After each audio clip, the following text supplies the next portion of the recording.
Guys, so starting off with some orange water activated face paint, you're going to want to go ahead and paint your entire face orange.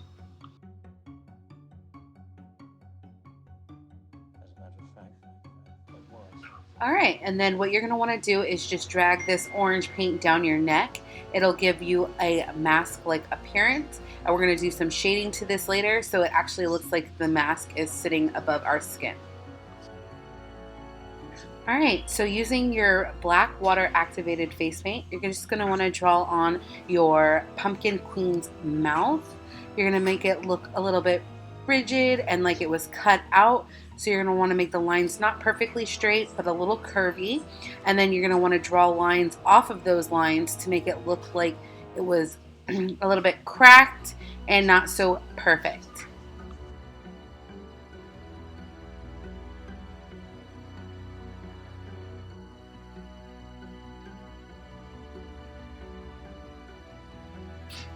Okay, so using the same technique that you did for your mouth, you're just going to want to do the same thing over your eye so that it all looks like one big piece is actually missing from your face.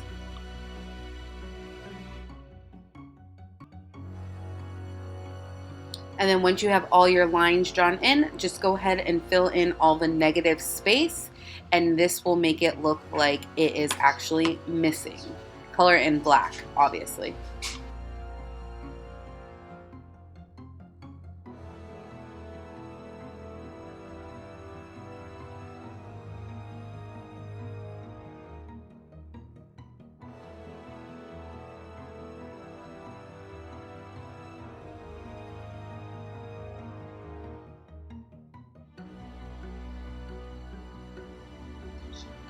Okay, and then you can just go ahead and create some more squiggly lines coming off of the main piece. This is going to go ahead and give it the effect as though it is cracked off of the main missing piece.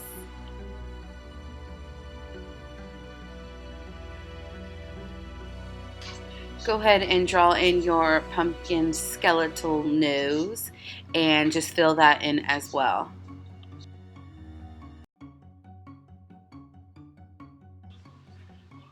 Alright, after you have your nose filled in, just go in with a textured sponge and go ahead and give your pumpkin some dimension by just using some brown water activated face paint and dirtying up your mask a little bit.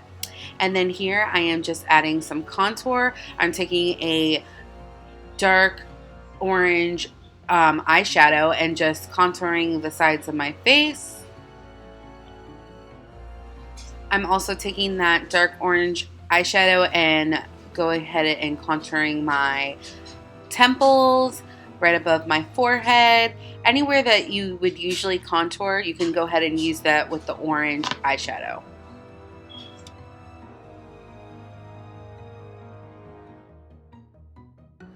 Alright guys, so here above my mouth, I'm just adding in some white water-acted face paint. This is going to act as our highlight, and it's going to give our mouth a more realistic appearance.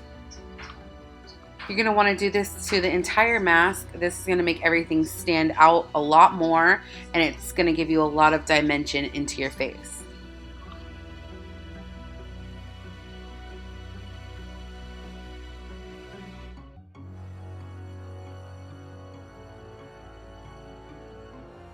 Alright, so then when you're drawing on your stitches, you're going to want to make sure that they are curved. The first one I did really well where it was really curved and how I liked it. The other ones I needed to curve a little bit more, so do as I say, not as I do.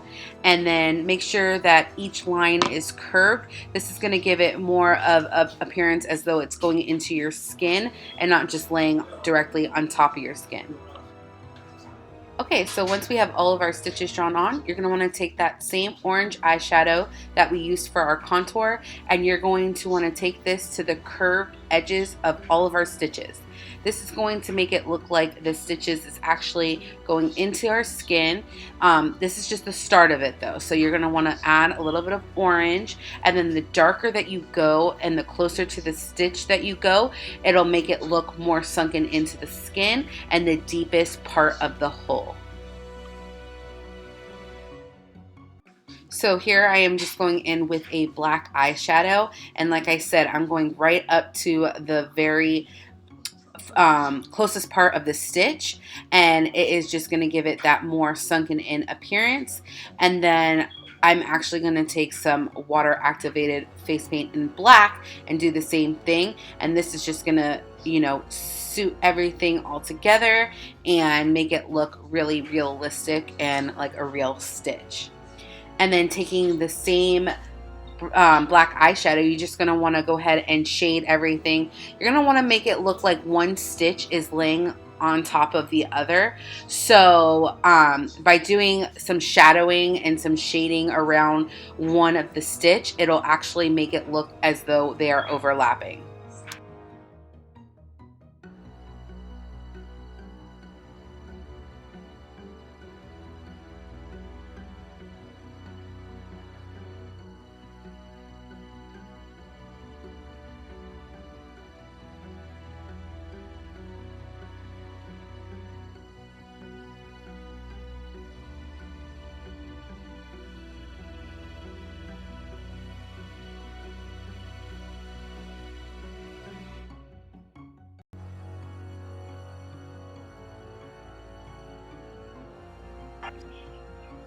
Okay, so now once you have on your stitches, you're going to want to take that same orange eyeshadow and just go ahead and shade around your mouth. You're going to want to shade in those cracks. This is going to give us those lines that you see on pumpkins going up the pumpkins. This is going to duplicate that and make us look more as though we are a pumpkin.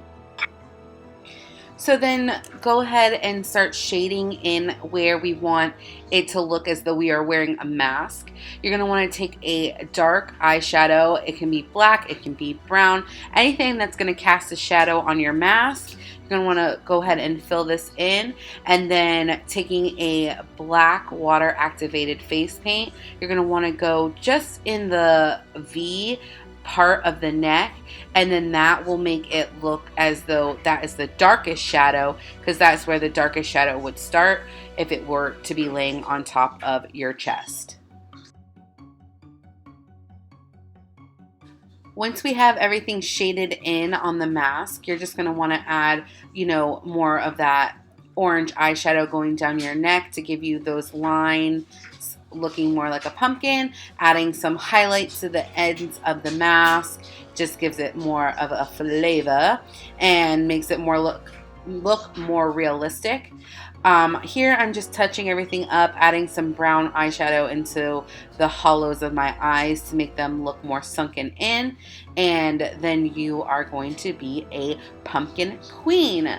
This look was inspired by the awesome Jordan Hanz. If you have not checked her videos out, she does 31 days of Halloween here on YouTube, and it is just amazing the work that she does.